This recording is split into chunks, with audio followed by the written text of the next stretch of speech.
Toopran police station లో మంగళవారం హైడ్రామాకు వేదికైంది. అల్లాపూర్ గ్రామానికి చెందిన జ్యోతికి రాంపూర్ గ్రామానికి చెందిన ఉదయ్ కిరణ్ కు కొన్నేళ్ల క్రితం వివాహం జరిగింది.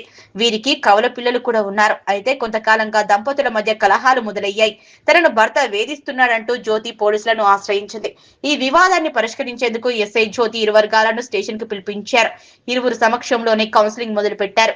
ఎస్ఐ కౌన్సిలింగ్ నిర్వహిస్తుండగానే దంపతుల మధ్య మళ్లీ వాగ్వాదం మొదలైంది. ఒకరిపై ఒకరు ఆరోపణలు చేసుకుంటూ సహనం కోల్పోయారు. ఈ క్రమంలోనే బయట వేచి ఉన్న ఇరు కుటుంబ సభ్యులు ఒక్కసారిగా రెచ్చిపోయారు.